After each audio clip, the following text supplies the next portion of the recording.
Mutiny. One of the most infamous stories of polar exploration is Sir John Franklin's doomed search for the Northwest Passage. In 1845, Franklin took two Royal Navy ships, Erebus and Terror, and a crew of 129 into the Arctic to search for a sea route between the North Atlantic and the Pacific. They never returned. Years later, a record of the fateful voyage was discovered among some artifacts in Arctic Canada. Mutiny, insanity, desertion, cannibalism. Dreadful things were whispered about the members of the Franklin expedition.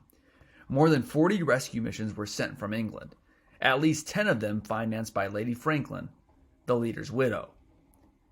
A book about one of Lady Franklin's rescue missions, The Voyage of the Fox, was among the non-essential stores and equipment left behind at Ocean Camp. The essentials were now being dragged laboriously over the ice by Endurance's crew. Far to their west on the Antarctic Peninsula was Erebus and Terror Gulf, named in honor of the two ships that had navigated the bottom of the world before being lost at the top. Without doubt, Shackleton's men were well versed in stories about the Franklin voyage and well aware of the dangers that faced them as they man-hauled two of the boats over the rotting ice toward a very uncertain goal. Shackleton had hoped by setting out across the ice to enliven the crew and focus their minds on action. Instead, he found himself faced with growing resentment and dissatisfaction.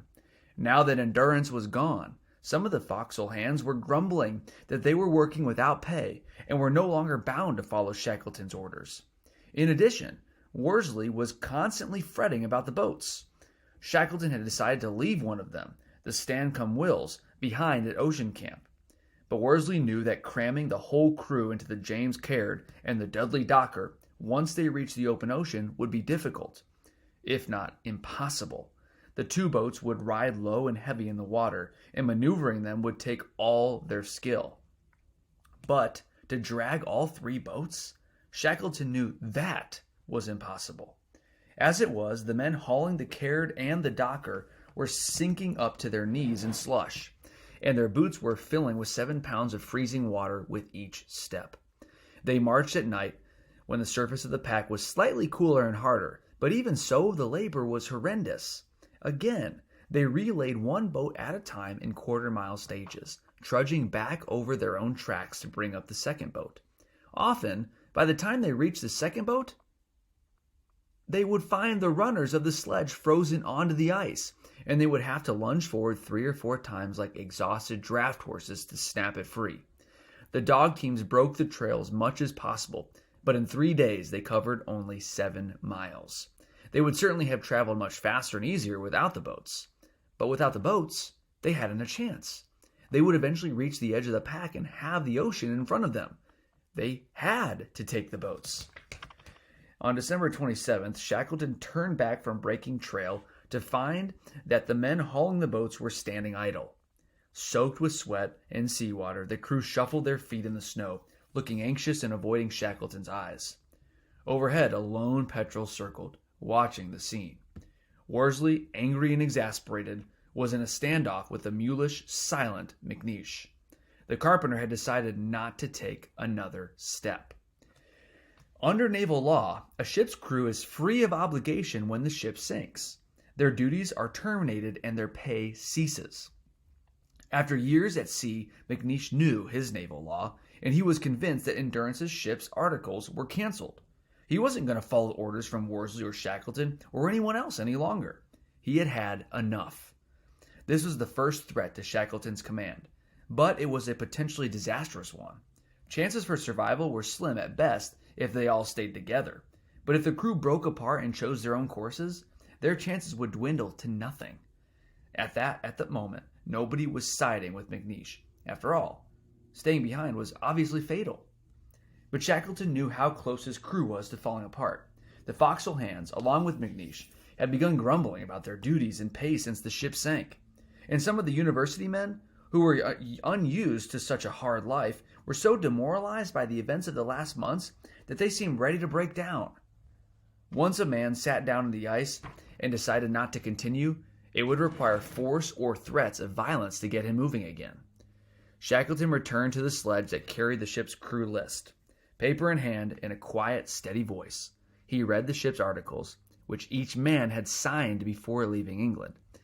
They had been modified slightly from the usual contract. All members of the crew, without exception, to have interchangeable duties.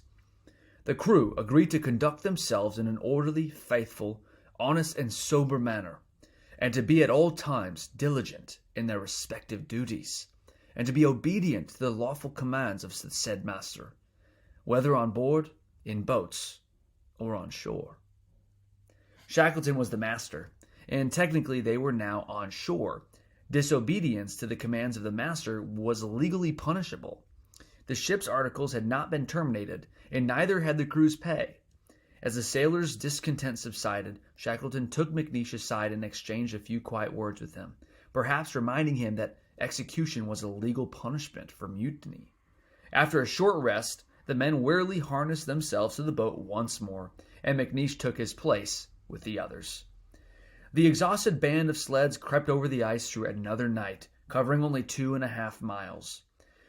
The way grew increasingly difficult. The ice was so thin in some places that the heavy lifeboats cracked the floes and formed leads of seawater. Bergs and broken floes were jumbled together between increasingly large leads of open water. Progress in any direction began to look impossible.